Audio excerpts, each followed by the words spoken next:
بالله من الشيطان الرجيم بسم الله الرحمن الرحيم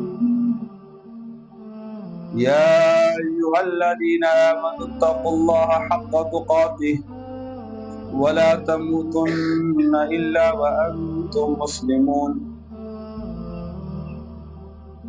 وقال النبي صلى الله عليه وسلم اتق المحارم تكن أعبد الناس أو كما قال صلى الله عليه وسلم اللهم صل على سيدنا محمد النبي الأمي وعلى آله وأصحابه وسلم اللهم صل على سيدنا محمد وعلى آل سيدنا محمد وبارك وسلم. میرے محترم بزرگوں، بھائیوں، دوستوں، اللہ تبارک و تعالی نے ہم پر اپنا فضل فرمایا، احسان فرمایا کہ اللہ تبارک و تعالی نے ہمیں رمضان جیسا مہینہ عطا فرمایا اور اس میں اپنے عبادات کی توفیق نصیب فرمائی. رمضان ایک اللہ تبارک و تعالی کے ساتھ خاص نسبت رکھتا ہے اور اللہ تبارک و تعالی کے ساتھ خاص تعلق رکھتا ہے، اور اللہ تبارک و تعالی نے یہ واحد مہینہ ہے جس کا ذکر اللہ نے اپنے کلام میں فرمایا ہے، اپنے قرآن کریم میں فرمایا ہے. فرقان حمید کے اندر جس کا ذکر فرمایا شہر رمضان الذی انزل فیہ القرآن. رمضان فرمایا یہ وہ مہینہ ہے جس میں ہم نے قرآن اتارا ہے، یعنی آخری جو کتاب ہے، کتاب ہدایت ہے، ہدایت نامہ ہے اللہ تبارک و تعالی کی طرف سے، اس کے نزول کے لیے جو قیامت تک کے لیے ہے، بلکہ ہمیشہ ہمیشہ کے لیے جو اللہ کا کلام، اس کے لیے اللہ تبارک و تعالی نے جس مہینے کا انتخاب فرمایا ہے اس کا ذکر اللہ نے قرآن میں فرما دیا. وہ اتنا برگزیدہ مہینہ بن گیا، اللہ کے اتنا مبارک مہینہ بن گیا، شہر مبارک. اللہ کے رسول صلی اللہ تعالی علیہ وآلہ وسلم اسے مبارک مہینہ فرمایا کرتے تھے اور اللہ تبارک و تعالی سے مانگا کرتے تھے رمضان کو. تو اللہ کا شکر ہے، اللہ کا فضل ہے کہ اللہ تبارک و تعالی نے ہمیں رمضان ایک مرتبہ پھر زندگی میں عطا فرما دی. دوبارہ رمضان تو آئے گا لیکن ہم میں سے کوئی ہوگا کوئی نہیں ہوگا. اس زندگی کوئی بھروسہ تو ہے نہیں. آنے کی ترتیب تو ہے دنیا کے اندر لیکن جانے کی ترتیب نہیں ہے. ضروری نہیں ہے پہلے دادا جائے گا پھر بیٹا پھر پوتا. پوتے بھی پہلے چلے جاتے ہیں، بیٹے ہی پہلے چلے جاتے ہیں. یہ ایک مشاہدے کی چیز ہے جس سے کوئی انکار نہیں کر سکتا، کوئی بھی شخص کا انکار نہیں کر سکتا.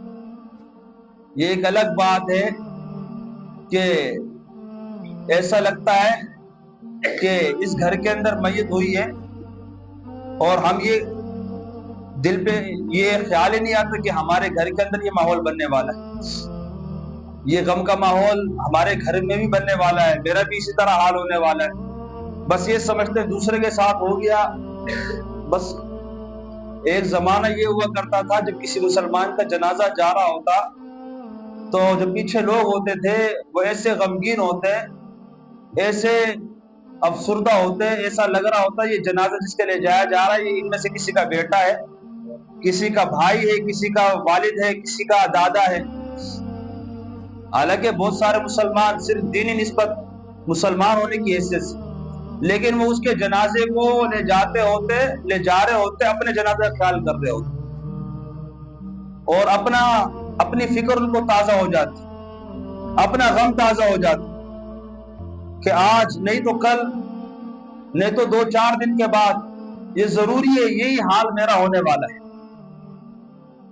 اسی طرح مجھے بھی بے بسی کی حالت میں لٹایا جائے گا، نہلایا جائے گا، مجھے کفنایا جائے گا، پھر مجھے اکیلا تنے تنہا قبرستان میں قبر کے حوالے کر دیا جائے گا. وہاں میں ہوں گا، میرے اعمال ہوں گے، وہاں میں ہوں گا، میرے اعمال ہوں گے. اذا حملت الجنازة الى القبور فاعلم انك بعدها محمول. کیا خوب فرمایا جب کبھی تو جنازے کو قبر کی طرف، قبرستان کی طرف لے جا رہا ہو تو یہ خیال کر لیا کر یہی حالت تیری بھی ہونے والی ہے. اس کے بعد نہیں تو ان میں سے کسی کے بعد تیرے پر یہ حال آنے والا ہے, یہی حال تیرا ہونے والا ہے. تو آئندہ رمضان تو آئے گا, لیکن ہم میں سے کون خوش نصیب ہوگا جسے نصیب ہو یہ مبارک نہیں, اس کا کوئی بھروسہ نہیں. تو جو عبادات کی توفیق اللہ کی طرف سے مل گئی اس پر شکر ادا کیا جائے. اور ظاہر ہے جیسی عبادت کرنی چاہیے تھی ویسی تو ہم کر ہی نہیں سکتے. اللہ کے شایان شان کون عبادت کر سکتا ہے؟ ہماری عبادت ناقص ہے, اس میں کوئی شک نہیں, لیکن اللہ کی رحمت کے سامنے جب عبادت کو رکھا جائے تو ہمیں یہ امید ہو جاتی ہے کہ اللہ قبول فرما لے, کیونکہ اللہ فرماتے ہیں وَرَحْمَتِي وَسِعَتْ كُلَّ شَيْءٍ, کہ درخت کے پتوں کو گننا تو ممکن ہے, اور ریت کے ذروں کو گننا ممکن ہے, اور بارش کے قطروں کو گننا ممکن ہے, لیکن میری رحمت کو شمار کرنا ناممکن ہے. اللہ نے فرمایا وَرَحْمَتِي وَسِعَتْ كُلَّ شَيْءٍ, اللہ کی رحمت کو کوئی شمار نہیں کر سکتا, کوئی گن نہیں سکتا, کوئی احاطہ نہیں کر سکتا. اللہ کی رحمت اتنی وسیع ہے. حدیث کے اندر آتا ہے پیارے نبی صلی اللہ تعالی علیہ وسلم نے فرمایا کہ اللہ تبارک و تعالی نے اپنے رحمت کے 100 حصے فرمائے. صحیح حدیث ہے, 100 حصے فرمائے, ایک حصہ اپنی تمام مخلوقات میں تقسیم فرما دیا. صرف انسانوں میں نہیں, جنات میں نہیں, جتنی مخلوقات ہیں چھوٹی سے لے کر بڑی مخلوق تک, جتنی ذی متنفس چیزیں ہیں جن کے اندر سانس ہے, حص اللہ نے رکھی ہے, چونٹی تک, چونٹی سے لے کر ایک ہاتھی اور اونٹ تک, کتنی مخلوقات اللہ کی ہے. فرمایا ان کے اندر جو اللہ نے رحمت رکھی ہے, جو ماں کے دل میں بچے کا پیار ہوتا ہے, فرمایا یہ ایک رحمت کو اللہ نے تقسیم فرمایا قیامت تک کے آنے والی مخلوق پر, ایک رحمت. اور فرمایا 99 حصے اللہ تبارک و تعالی نے اپنے پاس رکھے ہیں, اور ان 99 حصوں کی بنیاد پر اللہ قیامت کے دن اپنے بندوں پر رحم فرمائے. تو آپ اندازہ کریں اللہ کی رحمت کتنی وسیع, اللہ کی رحمت کتنی وسیع ہو. ایک حدیث کے اندر آتا ہے پیارے نبی صلی اللہ تعالی علیہ وسلم فرمایا کہ اللہ تبارک و تعالی قیامت کے دن اپنے ایک بندے کو اپنے سامنے کریں گے. اللہ کا بندوں کے ساتھ الگ الگ معاملہ ہوگا. تو اللہ سامنے کریں گے, پردے حائل کر دیں گے, اللہ ہوگا اور وہ بندہ ہوگا, اور اللہ تعالیٰ فرمائیں گے میرے بندے تو نے فلاں وقت پہ فلاں عمل کیا تھا, تو نے فلاں وقت فلاں کیا تھا, لوگوں کو پتا نہیں مجھے پتا ہے. اللہ اسے اس کے چند گناہ بتلائیں گے, وہ حیران ہو جائے گا, اور حدیث بات ہے وہ دل میں خیال کر کے میں پکا ہلاک ہو گیا کہ اللہ تو سب جانتے ہیں. تو پیارے نبی نے فرمایا اللہ یہ گناہ گنوا کر فرمائیں گے کہ قیامت کے دنیا میں میں نے تیرے ان گناہوں پر پردہ رکھا, میں نے ان گناہوں کو ظاہر نہیں کیا, آج بھی میں تجھے لوگوں کے سامنے رسوا نہیں کروں. یہ بندہ اور اللہ کا معاملہ ہے. بندہ توبہ کر لے اللہ معاف کر دیتے, ایسا معاف کرتے ہیں روایت میں آتا ہے کہ جو فرشتے لکھنے والے ہیں وہ نہیں پتہ نہیں چلتا یہاں کون سا گناہ لکھا ہوا. اللہ قادر مطلق ہے, اللہ جو چاہے کر سکتے ہیں. تو بندہ اللہ سے توبہ کر لے, اللہ کی رحمت بڑی وسیع ہے. اگر اللہ کی رحمت پر نظر رکھی جائے تو میرے محترم بزرگوں, بھائیوں, دوستو, ہمارے اعمال اللہ کے انشاءاللہ قبول ہیں. یہ ضرور ہے کہ استغفار ہو کہ ہاں یا اللہ ہم آپ کی شاعر کے مطابق نیکی کر نہیں سکتے, جیسا آپ کو راضی رکھنا چاہیے کر نہیں سکتے, ہم ناقص ہیں. ہم کیا, ہماری عبادت کیا. جو کاملین کے سردار ہمارے پیارے نبی صلی اللہ تعالی علیہ وسلم, جو کامل اور اکمل, اللہ کے ہاں کامل بھی ہے اکمل بھی ہے, وہ اپنی ذات کے متعلق اللہ تعالیٰ سے فرماتے ہیں یا اللہ ما عبدناک حق عبادتک وما عرفناک حق معرفتک، یا اللہ ہم آپ کی عبادت کا حق ادا نہیں کر سکتے، یا اللہ ہم آپ کی عبادت کا حق ادا نہیں کر سکتے، آپ کی معرفت کا حق ادا نہیں کر سکتے۔ وما قدر اللہ حق قدری، اللہ قرآن میں فرماتے ہیں لوگوں نے ہماری قدر نہیں کی، کون قدر کر سکتا اللہ کی؟ جیسے اللہ کی قدر کرنی چاہیے نہیں کر سکتے، لیکن فرمایا ان اللہ شاکر علیم، اللہ بڑے قدردان ہے، تم نہیں کر سکتے لیکن اللہ ہے قدردان، اللہ تمہاری نیکی کی قدر کرنے والا ہے۔ تو استغفار سے یہ ہوتا ہے جو کمی کوتاہی ہوتی ہے اللہ اسے دور فرما دیتا ہے۔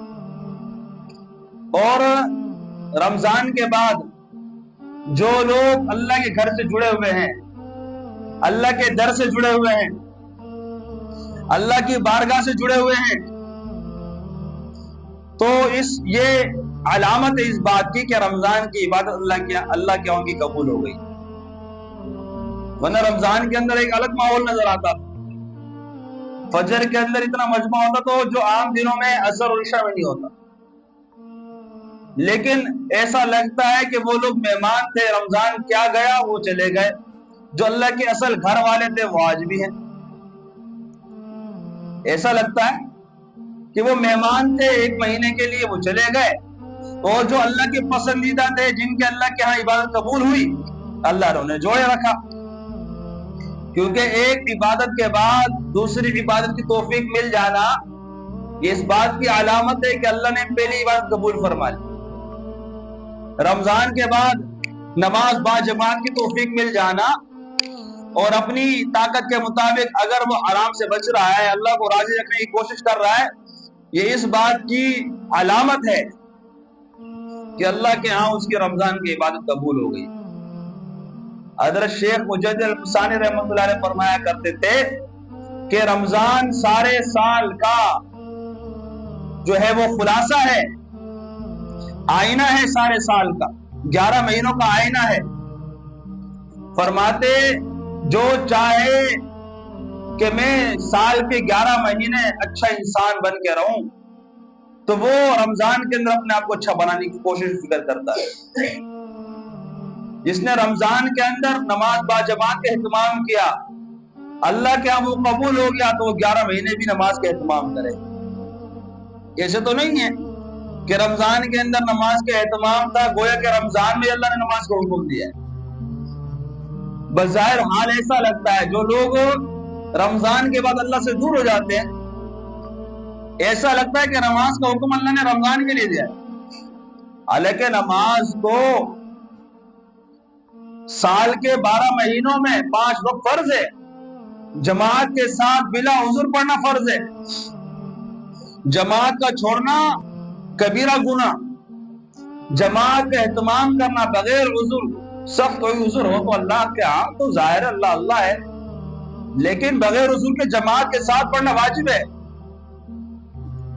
تو نماز با جماعت یہ سال کے 12 مہینے ہیں، ایسا تو نہیں ہے کہ رمضان کے اندر ہی حکم، اتنا اس حکم کی اتنی تاکید ہے کہ حدیث کے اندر آتا ہے کہ نماز کسی صورت میں معاف نہیں ہے، یہاں تک کہ اگر کوئی کھڑا نہیں ہو سکتا فرمایا بیٹھ کے پڑھ لے، بیٹھ کے پڑھ نہیں سکتا لیٹ کے پڑھ لے، اگر اتنا معذور ہے ایسا بیمار ہے کہ ہاتھ پاؤں نہیں ہلا سکتا اشارے سے پڑھ لے، لیکن جب تک جسم میں جان ہے، سانس ہے، بے ہوش نہیں ہے، نماز معاف نہیں ہے، کسی صورت میں معاف نہیں ہے۔ اس لیے حضرات صحابہ کرام رضوان اللہ تعالی علیہ اجمعین فرماتے ہیں کہ ہم نے اپنے زمانے میں دیکھا کہ کوئی کھلا منافق تھا جو جماعت سے پیچھے رہ جاتا تھا، نماز سے نہیں، جماعت سے، نماز چھوڑنے کا خیال منافق کو بھی نہیں ہوتا تھا۔ حضرات صحابہ کرام اپنے زمانے کی بات کرتے کہ ہمارے زمانے میں کوئی کھلا منافق ہوتا تھا، پتہ چلتا تھا یہ پکا منافق ہے، وہ جماعت سے پیچھے رہ جاتا سستی میں، لیکن نماز وہی پڑھتے تھے۔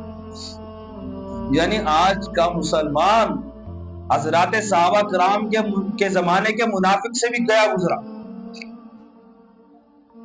کہ سستی کی وجہ سے جماعت چھوڑ دی، کائلی کی وجہ سے نماز چھوڑ دی. تو یہی ہوا نا، اس زمانے کا منافق آج کا مسلمان. اس لیے حدیث کے اندر آتا ہے جو جان بوجھ کر نماز چھوڑے وہ کفر کی سرحد پر پہنچ جاتا ہے. یہ اللہ کی رحمت اگر متوجہ ہوئی بچ جائے گا، ورنہ اس نے اپنے لیے جہنم میں جانے کا بندوبست کر لیا. جہنم کے دروازے پر حدیث میں آتا ہے نام لکھ دیا جاتا ہے جو ایک نماز چھوڑ دے، اس کا نام جہنم کے دروازے پر لکھ دیا جاتا ہے. یہ جہنمین، یہ جہنم والوں میں سے ہے، یہ اس کا حشر ان کے ساتھ ہونے والا ہے. ایک نماز، وہ جس کی کئی نمازیں گئی ہو اور غفلت میں زندگی گزار رہا، آپ اندازہ کریں میرے محترم بھائی دوستو بزرگوں کیا بنے گا. تو یہ رمضان کو اللہ نے دی اس لیے تھا کہ ہم مقصد زندگی پر آ جائے. مقصد زندگی کو اللہ کی بندگی ہے، جس کے اللہ نے ہمیں دنیا میں بھیجا ہے، اللہ کے حکم کی پابندی ہے. تو نماز میرے بھائی دوستو بزرگوں یہ ایسا حکم ہے جو سال کے 12 مہینوں میں ہر دن 5 وقت نماز باجماعت پڑھنا فرض ہے. تو اس کا اہتمام ہو، نماز نہ جائے. حدیث کے اندر آتا ہے پیارے نبی صلی اللہ تعالی علیہ وسلم فرمایا کہ اللہ تعالیٰ فرماتے میرا بندہ جن چیزوں کے ذریعے میرا قرب حاصل کرنا چاہے، یعنی جن نیکیوں کے ذریعے، جن اعمال کے ذریعے، فرمایا مجھے ان میں سب سے پسندیدہ عمل وہ عمل ہے جو میں نے اس پر فرض فرمایا ہے. فرض نماز، فرض روزہ، فرض زکات، فرض حج، فرض. فرمایا ان کے ذریعے میرا بندہ میرے سب سے زیادہ قریب ہوتا ہے. اور فرمایا جب بندہ نوافل کا اہتمام کرتا ہے، نفلی روزے رکھ رہا ہے، نفلی نمازیں پڑھ رہا ہے، تہجد کا اہتمام کر رہا ہے، تو اللہ قریب فرماتے ہیں پھر ہم اسے اپنا پیارا بنا لیتے ہیں، پھر ہم اس کے محبوب بن جاتے ہیں، وہ ہمیں پسندیدہ ہو جاتا ہے. پھر فرمایا فَكُنْتُ سَمْعَهُ الَّذِي يَسْمَعُ بِهَا، پھر ہم اس کے کان بن جاتے ہیں جس کے ذریعے وہ سنتا ہے. پھر ہم اس کی آنکھ بن جاتے ہیں جن آنکھوں سے وہ دیکھا کرتا ہے. اور فرمایا ہم اس کے ہاتھ بن جاتے ہیں جن ہاتھوں سے وہ کام کرتا ہے. یعنی علماء فرماتے ہیں پھر اس کے اعضاء، اس کا جسم اللہ کی مرضی کے مطابق استعمال ہوتا ہے، اللہ کی چاہت کے مطابق. وہ چل رہا دنیا میں ہوتا ہے لیکن وہ جنت والوں میں سے ہوتا ہے. تو میرے محترم بھائیوں بزرگوں، فرائض ان کا اللہ کے ہاں بڑی قدر ہے، بڑی قدر ہے اللہ کے ہاں. فرمایا ہمیں سب سے زیادہ پسند بندے کی نیکیوں میں سے اس کے فرض نیکیاں جو اس پر ہم نے فرض فرمائے، تو اس کا اہتمام ہو. جس طرح رمضان کے اندر ہم نماز کا اہتمام کرتے تھے، رمضان کے بعد بھی نماز، اور نماز باجماعت، جماعت سے پیچھے نہ جائے. بعض صحابہ کرام کا تو یہ خیال تھا، یہ فتویٰ تھا کہ بغیر عذر کے کوئی جماعت چھوڑے، نماز پڑھ بھی لے، نماز نہیں ہوگی. ہاں، حضرت عمر فاروق رضی اللہ تعالیٰ عنہ، وہ دوسرے بڑے صحابہ، ان کا یہ فتویٰ تھا کہ بغیر عذر کے جماعت چھوڑنے سے نماز ہی نہیں ہوتی. ایک عذر ہے، بیمار ہے، یا کوئی عزیز بیمار ہے، یا کوئی ایسا عذر ہے سفر میں، اللہ کے یہاں عذر قبول ہے لیکن سستی میں نہیں پڑھ رہا، تو فرمایا اللہ کو ایسی نماز کی کوئی ضرورت نہیں، اللہ کے یہاں وہ نماز قبول ہی نہیں ہے. تو اس لیے میرے محترم بزرگوں بھائیو دوستو، ہم نماز کا اہتمام بھی کریں اور جماعت کے ساتھ اہتمام کریں. بڑا آسان ہے، بڑا آسان ہے. اگر آخرت سامنے آ جائے ہمارے اور نماز چھوڑنے کا وبال اور جس پر عذاب ہے وہ ہمارے سامنے آ جائے، تو نماز جماعت کے ساتھ پڑھنا بڑا آسان ہے. اور اگر غفلت والی زندگی گزار دے تو ایک نہیں کئی نماز آدمی چھوڑ دے، پھر کئی نماز چھوڑ سکتا ہے انسان. اس لیے نماز کا اہتمام بھی ہو اور باجماعت نماز کا اہتمام سب کرے گا نا انشاءاللہ اس کی کوشش. اور دوسری بات میرے بھائی دوستوں بزرگوں، یہ رمضان کا مہینہ اللہ نے آتا اس لیے فرمایا روزہ کس لیے عطا فرمایا, کس لیے فرض فرمایا؟ فرمایا لعلکم تتقون, کہ تم متقی بن جاؤ, تم پرہیزگار بن جاؤ, تمہارے اندر دل میں اللہ کا خوف بیٹھ جائے. اور یہ ایک حقیقت ہے میرے محترم بزرگوں, بندہ تب تک حقیقت میں بندہ بن ہی نہیں سکتا جب تک اللہ کا خوف دل میں نہ آ جائے. اللہ کا خوف یہ جو انسان کو صحیح انسان بناتی ہے. حضرات صحابہ کرام کو یہ تو چیز ملی تھی اللہ کے رسول کے صحبت سے اور آپ کی برکت سے اور آپ کی تعلیمات سے. اللہ کا خوف کوٹ کوٹ کر ان کے دلوں میں بھرا ہوا تھا. اتنا اللہ سے ڈرنے والے تھے, اتنا ڈرنے والے تھے, ہم اس کا تصور نہیں کر سکتے. ان کی راتیں اللہ کے سامنے روتے گزرتی تھی. حضرت علی المرتضی رضی اللہ تعالیٰ ان کے شاگرد بتاتے, ہم نے دیکھا 12 مرتبہ دن میں روزہ رکھتے, اور رات کو ہم نے دیکھا تہجد کے وقت اٹھ کر اللہ کے سامنے رو رہے ہوتے, اور اتنا روتے کہ ان کی داڑھی مبارک تر ہو جاتی آنسو سے, ان کی داڑھی مبارک تر ہو جاتی. حالانکہ اللہ کے رسول صلی اللہ علیہ وسلم کے کتنے چہیتے صحابی, اور آپ کے چچا زاد بھائی, اور آپ کے پیارے داماد, کتنی نسبت ہے اللہ کے رسول. اور آپ نے فرمایا علی تم خوش ہو جنت میں, تم میرے پڑوسی ہو. اللہ کے رسول کا پڑوسی بن جانا, اور یہ کوئی 2-4 دن کے لیے تھوڑی نا, ہمیشہ ہمیشہ کے لیے اللہ کے پڑوسی, اللہ کے رسول کے پڑوسی. اتنی ساری نسبتیں ملی ہوئی تھی, وہ کیا کچھ آپ کو کے فضائل اور مناقب, لیکن اس کے باوجود آخرت کا خوف اتنا غالب تھا, اتنا خوف غالب تھا کہ اللہ کے سامنے اتنا روتے تھے کہ داڑھی مبارک تر ہو جاتی تھی, اور اپنی داڑھی پر ہاتھ پھیرتے ہوئے اللہ سے کہہ رہے ہوتے, یا اللہ سفر بہت لمبا ہے اور میرے پاس نیکیاں بہت تھوڑی ہے, یا اللہ رحم فرمانا مجھ پر. یہ ہر صحابی کا یہ حال تھا. ہر صحابی کے اندر اللہ کا خوف, خشیت, للہیت, اللہ کے رسول کی تعلیمات کی برکت سے اور آپ کی صحبت کی برکت سے آخرت گویا کہ ان کے سامنے منکشف ہو گئی تھی. وہ ایسی زندگی گزارتے تھے, ہم اس کا تصور نہیں کر سکتے کتنا اللہ سے ڈرنے والے لوگ. تو اللہ کا خوف اور تقوی, جسے عربی کے اندر تقوی کہا جاتا ہے, جب تک انسان کے اندر اللہ کا خوف نہ آ جائے انسان حقیقت میں انسان نہیں بن سکتا. قانون کا ڈر یہ ہمیں روشنی میں تو جرائم سے روک سکتا ہے, ہاں دن کی روشنی میں اور بھیڑ کے اندر, ہاں جب لوگ دیکھ رہے ہوں وہاں تو ہمیں روک سکتا ہے, لیکن رات کی تاریکی میں بند کمرے میں, ہاں اور جنگل اور بیابان کے اندر ہمیں جو چیز جرائم سے روک سکتی ہے وہ اللہ کا خوف اور ڈر ہے. وہ اللہ کا خوف اور ڈر, اور یہ اللہ کا خوف اور ڈر ایسی بڑی دولت ہے, بھلے انسان صرف فرائض کا اہتمام کرنے والا ہو, نوافل نہ ہو زندگی میں اس کے زیادہ, نفلی صدقہ خیرات نہ کرنے والا ہو, زکوٰۃ ادا کرنے والا ہو, فرائض اور سنت اور واجبات کا اہتمام کرنے والا ہو, لیکن اگر اللہ کا خوف ہے, اللہ کا ڈر ہے, تو اللہ کے رسول صلی اللہ تعالی علیہ وسلم فرما رہے ہیں پھر تم اللہ کے ہاں سب سے بڑے عبادت گزار. اللہ کا خوف و ڈر ہے تو اللہ کے ہاں تم سب سے بڑے عبادت گزار ہو.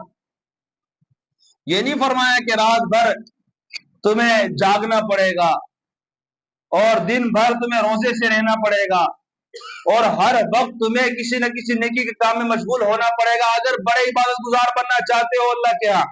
نہیں, فرمایا اتق المحارم, جن چیزوں کو اللہ نے حرام فرمایا ان سے بچ جاؤ, ان سے بچ جاؤ تو تم سب سے بڑے عبادت گزار.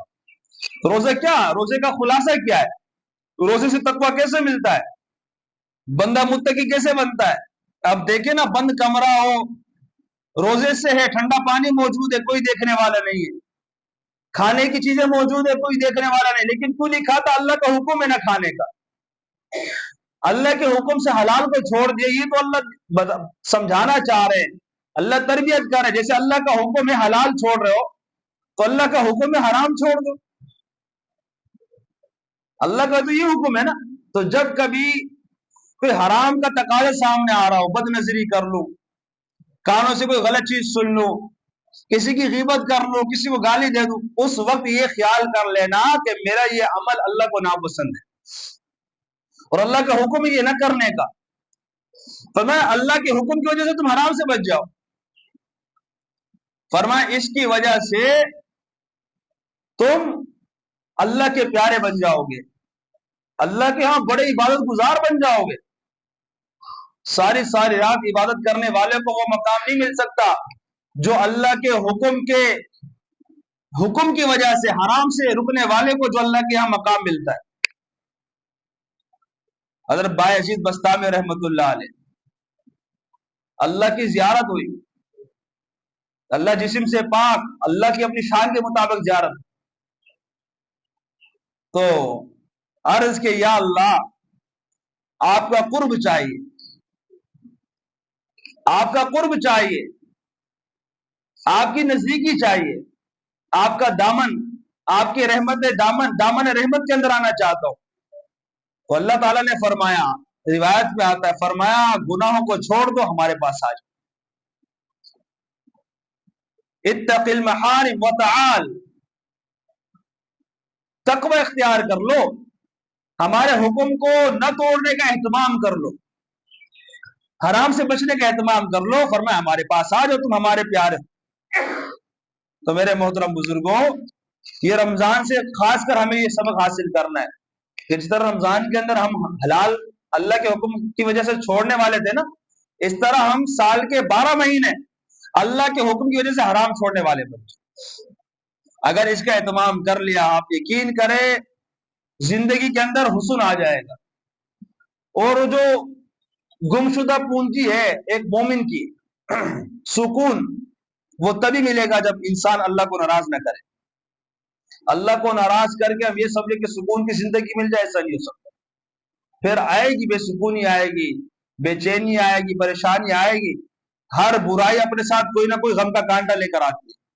اس لیے اس کا اہتمام کر لیں، میں بھی کروں، آپ بھی کریں۔